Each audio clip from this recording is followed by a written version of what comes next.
하나님은 사랑이심이라. 요한일서 4장 8절 God is love라고 성경에 기록되어 있습니다.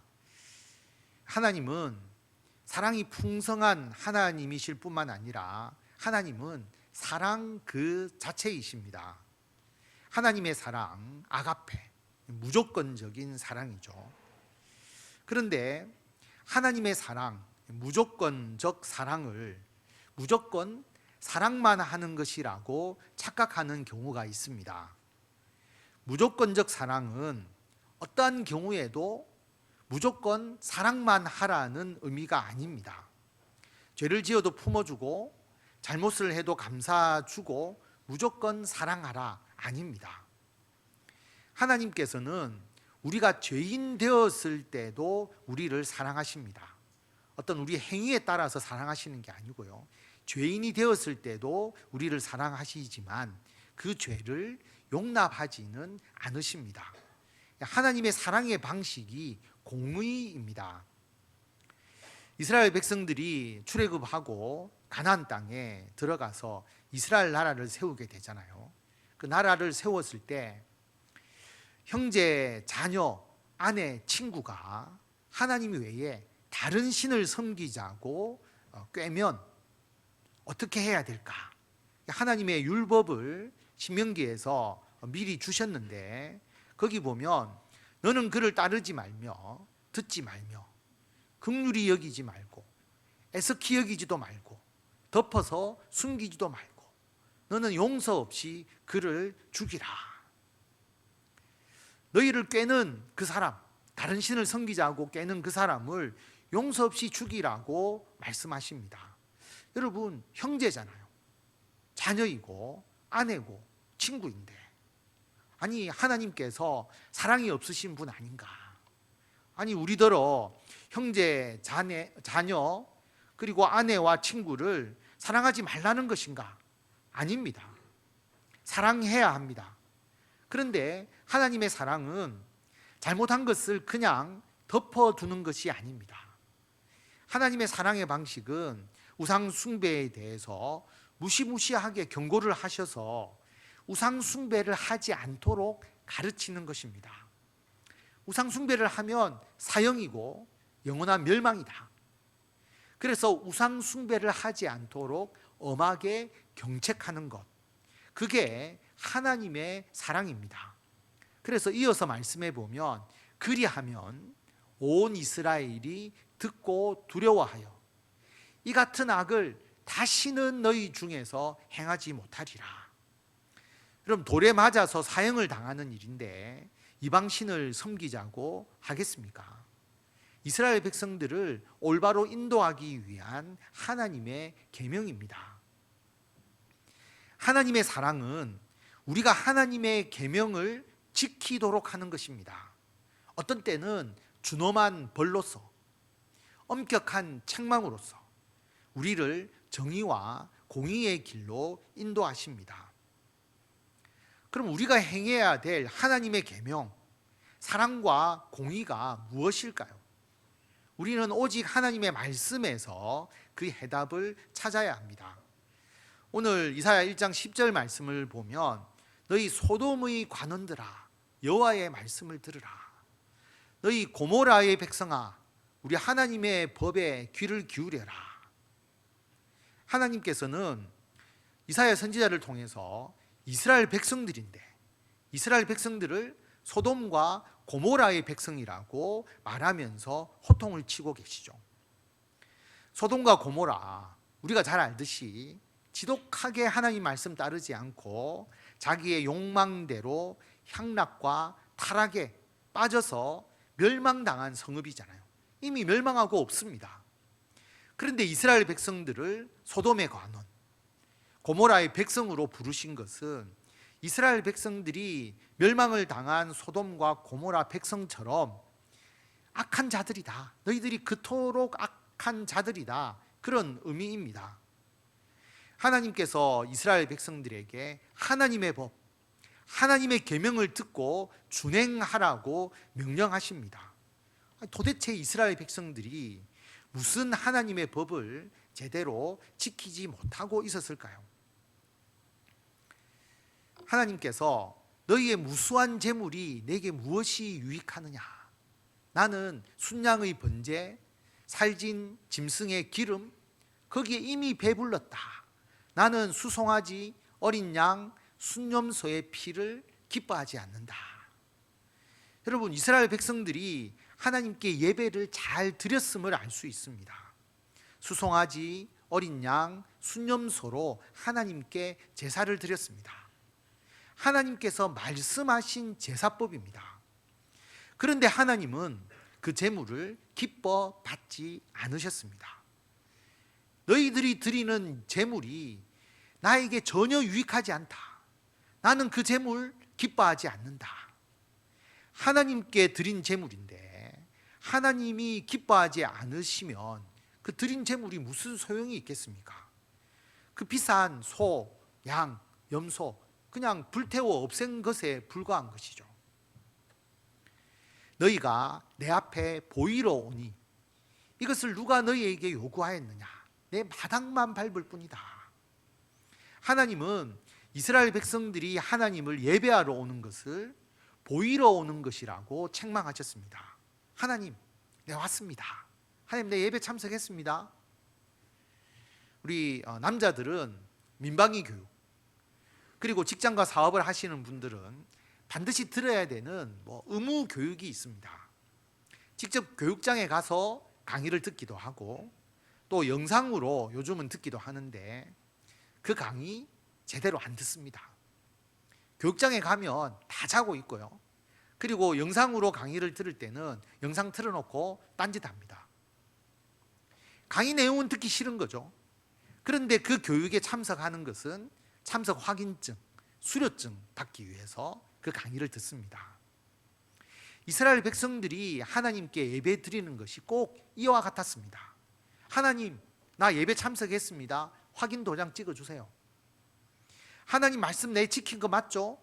율법 잘 지킨 거죠? 예배 드렸으니까. 여러분, 우리가 참석 도장 받으러 예배 드리러 옵니까?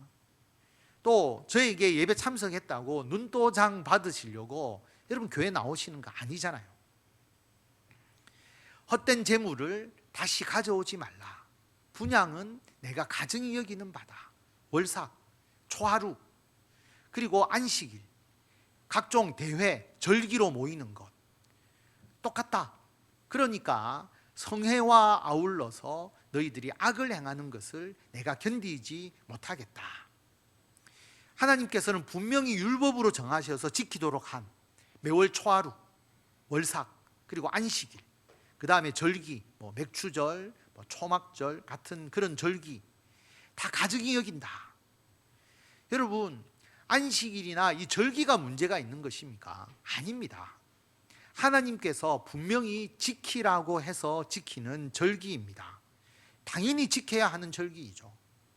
그런데 문제는 예배를 드리는데, 절기를 지키는데 함께 악을 행하는 것입니다. 한국 교회 예배에 대한 열정이 대단하지 않습니까? 근데 여러분, 우리가 그것으로 충분하지 않습니다. 우리가 오늘 예배 드린 것으로 충분하지 않습니다. 예배 드린 후에 우리의 삶이 더 중요합니다. 하나님은 예배를 먼저 보시는 게 아니고요, 우리의 삶을 먼저 보십니다. 너희가 손을 펼 때에 내가 내 눈을 너희에게서 가리고, 손을 편다는 것은 기도한다는 의미거든요. 너희가 많이 기도할지라도 내가 듣지 아니하리니 이는 너희의 손에 피가 가득합니다. 기도를 많이 하는데 하나님은 우리의 기도를, 그 기도를 듣지 않겠다. 여러분, 기도할 필요가 없다는 말이 아니잖아요. 하나님께서 우리에게 분명히 기도하라라고 말씀하십니다. 우리가 기도해야 합니다. 많이 기도해야 합니다. 그런데 아무리 열심히 기도하더라도 또 악을 행하면서 기도한다면 그 기도하는 것이 무슨 의미가 있느냐라고 우리에게 말씀하시는 것이죠. 신실하던 성읍이 어찌하여 창기가 되었는고, 정의가 거기에 충만하고 공의가 거기에 충만했는데 이제는 살인자들 뿐이다. 여러분, 살인자, 물론 이 당시에는 사람을 죽이는 것을 말하지만 예수님은 살인의 개념을 확대해서 말씀하셨잖아요. 사람을 꼭 죽이는 것만이 살인이 아니다. 사람을 미워하고, 사람을 욕하고, 사람을 착취하고, 그 사람을 파멸시키는 것, 신앙을 실족하게 하는 것, 모두 넓은 의미에서 보면 살인이라고 할 수 있죠. 그래서 우리는 이러한 일을 행하지 아니하고 하나님께서 원하시는 일을 해야 되는데, 하나님이 원하시는 게 무엇이냐? 16절에 보면 너희는 스스로 씻으며 스스로 깨끗하게 하여 내 목전에서, 내 눈앞에서 너희의 악한 행실을 버리고 행악을 그치고 선행을 배우며 정의를 구하고 학대받는 자 도와주고 고아를 위하여 신원해주고 과부를 변호해줘라. 여러분, 학대받는 자, 고아, 과부, 이것은 그 당시에 사회적 약자를 대표하는 사람들이죠. 지금으로 말하면 사회적 약자라고 생각하시면 됩니다. 그럼 우리에게, 그 사람들에게 구제를 하거나 생활비를 지원하라고 하는 것입니까? 그런 의미가 아니죠. 이 사회 시스템이라는 것은 어디나 마찬가지지만 돈에 의해서 움직입니다. 고급 아파트, 돈 있는 사람들이 살 수 있으니까 민간 회사가 고급 아파트는 짓죠. 그런데 돈 없는 사람이 거주하는 아파트는 돈 주고 살 사람이 없잖아요. 수익성이 떨어지게 되고 민간 회사가 짓지 않습니다. 몸이 아프거나 나이가 많아서, 또 나이가 너무 어려서, 또 힘이 없어서, 또 일할 능력이 없는 사람은 일을 못하니까, 일을 못하면 굶을 수밖에 없잖아요. 이게 돈에 의해서 움직이는 사회의 특징입니다. 이 흐름을 바꾸라고 말씀하시는 것인데, 이 흐름을 바꾸기 위해서 첫 번째로 사회가, 이스라엘 율법에 의하면 이스라엘 공동체가 사회적 약자를 돌보라라고 하는 것이죠. 여러분, 2차 세계대전이 일어나서 그 당시에 전쟁으로 인해서 얼마나 고아, 과부, 생계 문제, 이런 게 얼마나 심했겠습니까? 이 사회적 문제로 너무 심각해지니까 영국에서 1946년 베버리지라고 하는 학자가 사회보장 정책을 구상하게 됩니다. 거기서 유명한 말이 나오죠. 요람에서 무덤까지 사회보장 제도를 제시합니다. 이게 영국 사회보장 제도의 근간이 됩니다. 여러분, 우리나라가 전 국민이 건강보험을 받을 수 있게 된 시기가 1989년입니다. 한 35년 정도 되었어요. 고용보험, 근로자가 한 명이라도 있으면 고용보험에 가입하도록 되는 것 2000년부터입니다. 24년 정도 된 거예요. 사회보장제도는 정부가 세금으로 이것을 운영하지 않습니까? 그러면 여러분, 30년 전에는 어떻게 했을까요? 돈 없으면 병원 못 가고 실업이 되면 굶어야 됩니다. 그런데 여러분, 사회보장제도의 기본 정신이 지금으로부터 3500년 더 이전인 하나님의 계명에 나와 있다라고 하는 것이죠. 이스라엘 마을 공동체가, 그리고 이스라엘 나라가 사회적 약자를 돌보아야 한다라고 하는 것을 하나님께서 분명히 계명에 명시하고 있습니다. 하나님의 정의와 공의입니다. 지금 우리나라 사회보장이 정부에 의해서 행해지고 있잖아요. 예산도, 또 사회보장 시스템도 교회보다 국가가 훨씬 더 잘 돼 있습니다. 이제는 교회가 사회적 약자의 생활을 지원해 줄 수가 없습니다. 국가가 하는 게 훨씬 낫죠. 그럼 우리가 어떻게 이 계명을 지킵니까? 우리가 매년 김치 100박스를 주민센터를 통해서 이웃과 나누는데, 우리가 1년치 김장을 주는 게 아니잖아요. 고작 5kg 한 박스를 드립니다. 그럼 왜 드리나요? 그들이 혼자가 아니다. 그들을 생각하는 사람들이 있다. 내가 사회에 고립된 고아와 과부와 같은 존재가 아니다. 교회가 여러분과 함께하고 하나님이 함께하고 이웃이 함께 한다는 것을 그분들에게 알려주는 것입니다. 그것이 그분들에게 큰 힘이 됩니다. 그런데 여러분, 이 방법만으로는 그들의 심령을 치유할 수가 없잖아요. 영원한 하나님의 나라에 들어가도록 그 영혼을 구원할 수는 없습니다. 그러므로 우리는 신앙적인 고아 그리고 신앙적인 과부에 집중해야 합니다. 우리는 전도를 해야 하고요. 그리고 교회에 처음 나왔거나 아직 신앙생활을 해본 경험이 부족해서 신앙적으로 자립하지 못하는 분들, 그분들을 도와야 합니다. 가족이 모두 예수님을 믿는 분은 혹시 한 사람에게 신앙에 어려움이 있더라도 가족이 있으니까 가족이 신앙적으로 건면해서 사실은 일어날 수가 있습니다. 그런데 혼자 교회 나오시는 분들, 처음 예수님을 믿는 분들, 잠깐 믿음이 흔들리면 교회 나오기가 쉽지 않습니다. 저와 여러분이 그분들을 돕지 않으면 그분들이 신앙적으로 성장하기가 힘듭니다. 이분들이 신앙이 자립할 수 있도록, 나아가 이분들이 신앙의 용사가 되도록 양육하는 일에 저와 여러분이 힘을 다해야 합니다. 여러분의 관심과 기도가 필요합니다. 여러분의 말 한마디가 신앙을 시작하는 사람들에게 어떤 영향을 줄 것인가? 여러분의 행동 하나하나가 신앙이 아직 연약한 사람에게 어떤 영향을 줄 것인가? 이 점을 고려하고 말 한마디, 행동 하나에 신중하고 그들을 배려해야 합니다. 예수님은 신앙적인 측면의 약자를 너무 중요시하십니다. 마태복음 18장 6절에 보면 누구든지 나를 믿는 이 작은 자 중 하나를 실족하게 하면, 실족한다는 것은 예수님 믿다가 안 믿게 되는 걸 말하는 거잖아요. 차라리 연자 맷돌이 그 목에 달려서 깊은 바다에 빠지는 것이 낫다. 그리고 그 다음 나오는 비유가 뭐냐 하면 잃어버린 양 한 마리 비유입니다. 여러분 잘 아는 거잖아요. 99마리의 양을 놔두고 목자가 한 마리 길 잃은 양을 찾아 나서는 이야기, 이것을 비유로 말씀하시고 그 다음에 이 말씀을 주십니다. 우리가 다 같이 읽도록 하겠습니다.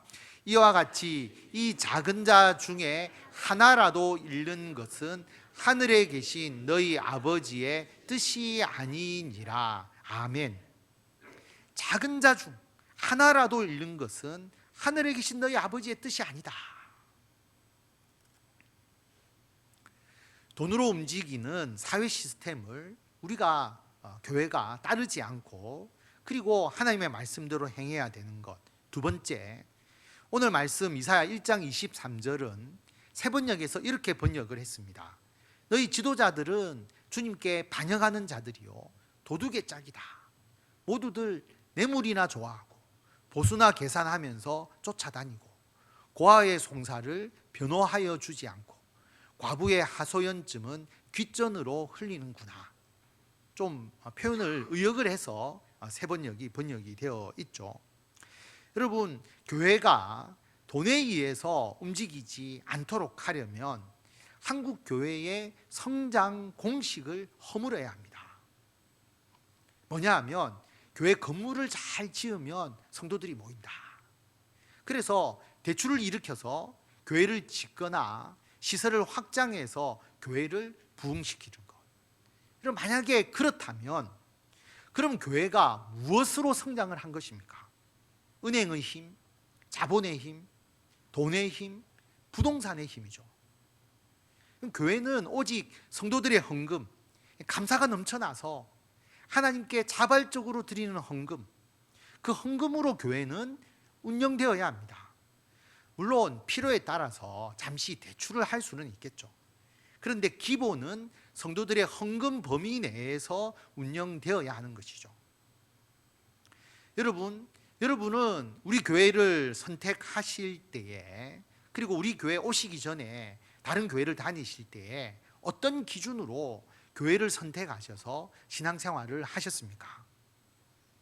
성전을 크게 잘 지으면 부흥한다는 것은 많은 성도들이 좋은 시설, 편의시설, 이것을 중요시한다는 의미죠. 규모의 대형화 그리고 편의성을 중시하는 것이 자본주의의 속성입니다. 여러분 그렇지 않습니까? 복합 쇼핑몰 더 크게, 더 편하게, 더 재미있게, 그래야 살아남거든요. 찬양과 예배와 설교와 기도 때문에 대형 교회가 잘 되어 있으니까 그것 때문에 대형 교회를 간다. 저는 너무 좋습니다. 그런데 시설이 좋고 편의성 때문에 간다면 그것은 과연 올바르다고 할 수가 있을까요? 우리 교회 시설은 좋습니까? 이 교회 시설이 좋다 안 좋다는 것은 상대적인 것이거든요.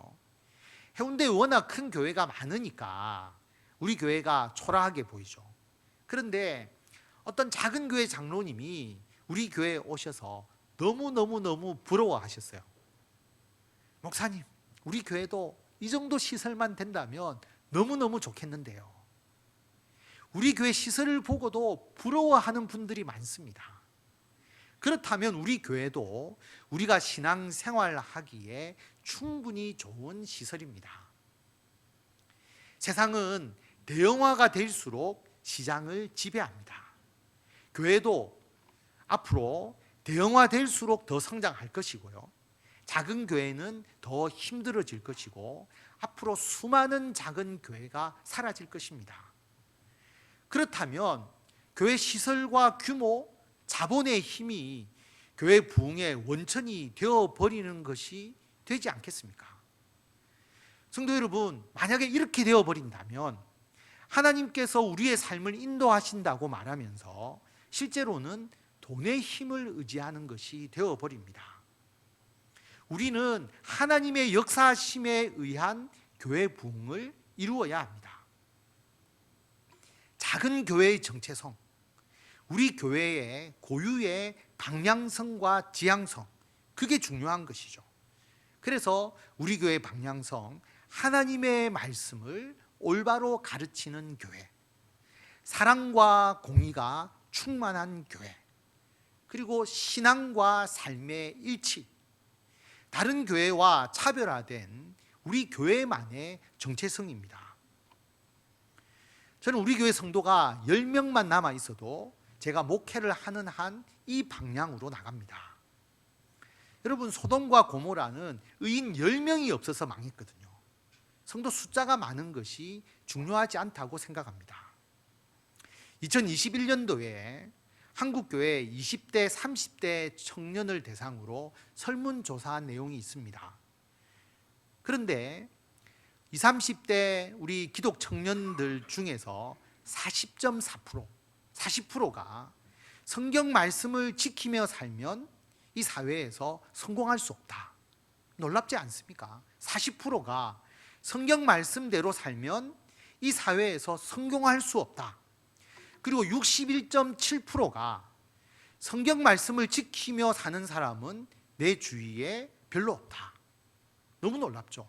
우리 교회를 와서 봐야 되는데 안 봤으니까 61%가 나온 것 같습니다. 그렇지 않나요? 여러분, 어떻게 이렇게 잘못된 인식을 바꿀 수 있을까요? 이사야 1장 23절의 말씀의 대상이 지도자잖아요. 그래서 한국교회에 상당히 많은 문제가 목회자로부터 시작된다, 이런 조사 결과가 있는데 너무 가슴 아픈 일이지 않습니까? 여러분, 돈으로 움직이는 세상의 흐름을 거슬러가는 교회가 되기 위해서는 여러 가지 조건이 필요한데 그 중에 하나는 목회자의 사례에 목회자가 관여하지 않는 것입니다. 교회 헌금의 규모에 따라서 목회자 사례가 결정되는 방식이 되면 마치 사례를 많이 받기 위해서 목회하는 것이 되어버립니다. 그래서 목회자는 자신의 수입에 대해서 교회를 바라봐서는 안 돼요. 저는 처음 목사가 되겠다고 결심한 때부터 지금까지 저는 이 원칙을 지켜왔습니다. 제가 돈이 많아서 아닙니다. 제가 대학 졸업 후에 6년 동안 대학원 공부를 했잖아요. 수입이 제대로 없었죠. 결혼할 때 제 강의료 수입 한 달에 50만 원, 4개월은 방학이니까 제로. 결혼할 때 제가 다른 사람들한테는 내가 장남이기 때문에 부모님을 모시고 살아야 된다. 그래서 결혼하고 한 4년 반을 부모님하고 살았는데 실제로는 모시고 산 게 아니라 얹혀 살았죠. 돈이 없고 집도 없어서. 박사 학위를 받고 정년이 보장되는 부산 정책연구기관에 제가 4년을 근무하고 좀 살만해진다 싶었는데 제가 그 직장을 그만두고 신학교를 가게 됩니다. 또 수입이 제로가 되죠. 아니, 사모님이 그럼 돈을 잘 벌지 않겠습니까? 혼자서 경영하는 그 당시에 구멍가게 같은 피아노 과외 교습소, 신학교 간다고 직장을 그만두었는데 전혀 생활 대책이 없었습니다. 광야의 길을 걷는 것과 같은 것이죠. 그런데 하나님께서 놀랍게도 광야에서 내려주시는 만나와 메추라기의 은총을 주셨습니다. 제가 직장을 그만두면서 동남경제연구원이라는 연구원을 제가 설립을 했는데, 여러분, 딱 신학 공부만 할 정도로, 딱 그 정도로 그렇게 하나님께서 은혜를 베풀어 주시니까 제가 신학 공부를 할 수 있었습니다. 더구나 놀랍도록 신학교 2학년 2학기부터 목사 안수를 받기까지, 또 4년 동안 부산시와 산업자원부가 설립한 기관에서 직장 생활을 할 수 있도록 해주신 거죠. 있을 수가 없는 일인데 기적과 같은 일이 일어난 것입니다. 근데 여러분, 그 직장 또 그만두고 해운대 소정교회에 제가 부임했습니다. 소득이 3분의 1 수준으로 떨어졌죠. 하나님, 기독교 경제를 위해서 제가 신학을 하지 않았습니까? 신학교 갈 때도 하나님이 기적적으로 먹여주셨는데 해운대 소정교회에 와서도 하나님께서 먹여주십시오. 저는 신학교를 준비할 때부터 지금까지 계속 이 문제로 하나님께 기도합니다. 하나님께서 늘 만나와 메추라기로 먹여주시죠. 저는 우리 교회에서 저에게 주는 사례에 너무 감사하게 여기고 있습니다. 그런데 거기에 마음을 두지는 않습니다. 제가 부임할 때 소정교회 부목사 기준으로 호봉을 산정해서 사례를 받았어요. 제가 위임 목사가 될 때 딱 한 번 오르고 15년 동안 동결입니다. 그런데 제가 원해서, 제가 장로님들에게 부탁해서 그렇게 했습니다. 그런데도 제가 할 수 있으면 교회를 위해서 더 물질로 봉사하려고 하고 또 성도들을 제가 더 대접하려고 합니다. 근데 여러분, 우리 교회 저만 그런 게 아니고 제가 제 이야기를 했지만 우리 장로님 그리고 우리 성도님들이 다 그렇게 하니까 이게 뭐 드러낼 사항이 아니죠. 우리 성도님 장로님들도 다 그렇게 하십니다. 3년 전에 우리 교회에 재정의 여유가 없는 상황에서 공동 목회를 하는 부목사님을 여러분 어떻게 청빙할 수 있었다고 생각하십니까? 3년 전에 우리 교회 부교육자 예산이 120만 원이었습니다. 120만 원만 부교육자로 예산을 써서 청빙할 수가 있었어요. 그래서 부교육자는 필요하고 또 교회가 또 좀 더 사역을 체계적으로 하기 위해서 공동 목회는 하고 싶은데 예산이 없으니까 제가 장로님들께, 장로님, 제 사례를 80만 원을 깎아서 제가 부교육자에게 채워줄 테니까 우리가 공동 목회를 합시다. 부교육자를 청빙합시다. 그래서 공동 목회가 추진이 된 것입니다.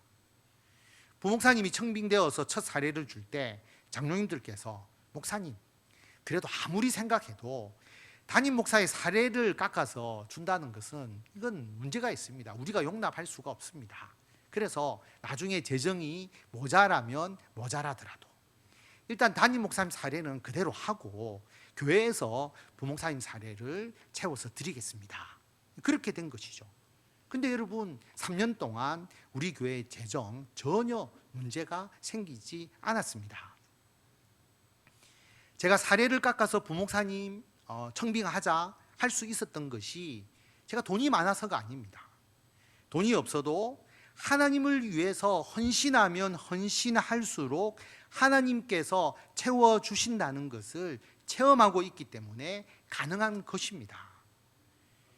교회 재정이 아니라 하나님께서 저를 먹이시는 것이에요. 오래전에 우리 정기돈 장로님께서 저에게 말씀하신 것이 기억납니다. 목사님, 예전에 어르신들이 교회는 사람이 하는 것이 아니라 하나님께서 이끌어가는 것이다. 이 말씀이 그때는 잘 이해가 되지 않았는데 지금은 이해가 됩니다. 이 말씀을 오래전에 우리 정 장로님께서 하셨습니다. 근데 정 장로님이 지금도 한결같은 고백을 하실 줄을 믿습니다.